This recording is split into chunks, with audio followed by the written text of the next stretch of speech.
योगेश यादव जी मेरठ से। श्री यादव। गुरुदेव आपके चरणों में कोटि कोटि प्रणाम।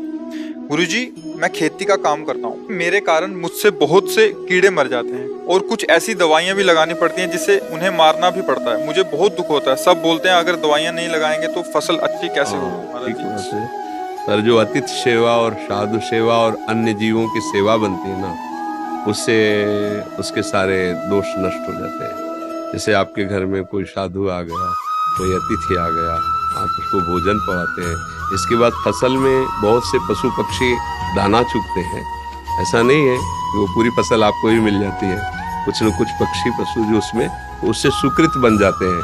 अतिथि सेवा से संपूर्ण पाप नष्ट हो जाते हैं गृहस्थ के। इसीलिए गृहस्थ में सबसे बड़ा जो सुकृत माना गया वो अतिथि सेवा माना गया है। आए हुए कोई साधु महात्मा, कोई भूखे भोजन पवा दिया, कोई ऐसे हैं कि जिनको आटा चाहिए थोड़ा आटा दे दिया। फिर मान लो अपनी सामर्थ्य के अनुसार ये जो दरवाजे पर आए हुए भिक्षुक जनों को दे दिया, उससे सारे उसके दुष्कृत नष्ट हो जाते हैं। वो जैसे अब सोहनी लगा रहे हैं, पोछा लगा रहे हैं, तो अनजाने में भी कुछ जीव मर जाते हैं उसमें। अब ये चेष्टा ऐसी है, अगर कोई कहते बिल्कुल नहीं मरते तो ऐसा असंभव। सोहनी चाहे हम फूल झाड़ू ही क्यों ना लगा रहे हो, पर कोई ना कोई जीव अंग भंग हो जाते, बहुत कोमल अंग होते हैं उनके। अच्छा पोछा लगा रहे हैं तो जरा सी असावधानी में 10-5 चींटी तो मरी जाएंगी पूरे पोछा लगाने में। अब ये गृह सेवाएं हैं। अब इन सेवाओं में जब कोई घर में संत महात्मा पधारता है, उनका चरणामृत डाला जाता है घर में धो के, उनको प्रसाद पकाया जाता है, सारे दुष्कृत नष्ट हो जाते हैं। इसीलिए तो गृहस्थ जन संतों से प्रार्थना करें, आप हमारे घर पधारिए, आपकी चरण रज पड़े, आप थोड़ी जूठ पाएंगे, जूठन गिरेगी, हम पावन हो जाएंगे। तो ये अतिथि सेवा, साधु सेवा, गौ सेवा, पक्षी आदि की सेवा। पहले घर में जब रोटी बनती थी ना, तो उसमें से पहली रोटी गाय को निकाली जाती थी। ये बचपन में हमने देखा। फिर इसके बाद जो है एक रोटी के टुकड़े करके छत में फेंक दिए जाते थे, कौआ चिड़िया आदि पाएंगे। फिर घर के बाहर निकल करके पिताश्री ऐसे देखते थे कोई साधु महात्मा को ऐसे पाने नहीं, तो फिर लौट के आके प्रसाद पाते थे। ये गृहस्थ का धर्म है। अगर अपने दरवाजे पर कोई भूखा आ गया है तो आप उसको भूखे मत जाने दीजिए, कुछ पवा दीजिए। घर में कुछ ना कुछ होता ही है। अगर नहीं है तो 10 मिनट प्रार्थना करके उनको रोकिए, 2 रोटी बनाइए, तो सारे दुष्कृत नष्ट हो जाएंगे। इसीलिए कभी कभी कहा जाता है कि आप संतों को जाओ, निमंत्रित करो, उनको बुलाओ।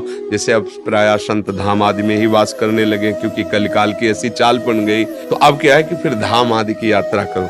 जैसे प्रयाग चले गए, वृंदावन आ गए, किसी 1-2 साधु को कुछ पवा दिया, उनके चरण प्रणाम कर परिक्रमा की, ये सब नष्ट हो जाता है अपराध। ऐसा कोई शरीरधारी नहीं है जिससे शुभ न बनता हो और जिससे अशुभ न बनता हो, क्योंकि शरीर शुभ अशुभ दोनों से मिश्रित है।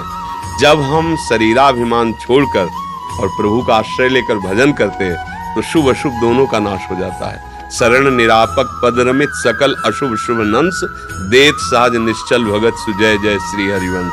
गुरुदेव के प्रताप से, आचार्य के प्रताप से जब हृदय में भक्ति होती है तो पुण्य और पाप दोनों का नाश हो जाता है और भगवत प्राप्ति कर लेता है। इसलिए कहीं भी रहो, किसान हो, व्यापार हो, कोई भी कार्य कर रहे हो, नाम जप करो और दूसरों का सुख चाहो। अगर सुखी होना चाहते हो तो गूढ़ बात है, दूसरों को दुखी करके कोई सुखी नहीं हो सकता।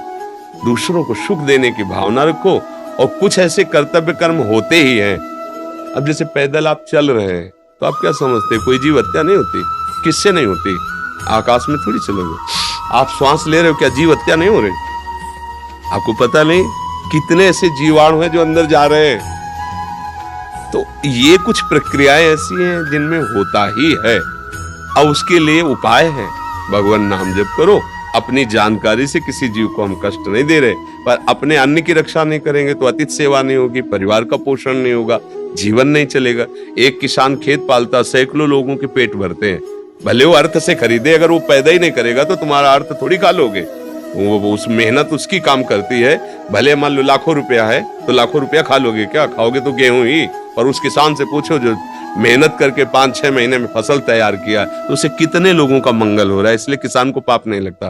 अतिथि सेवा, साधु सेवा जगत मंगल के लिए हो।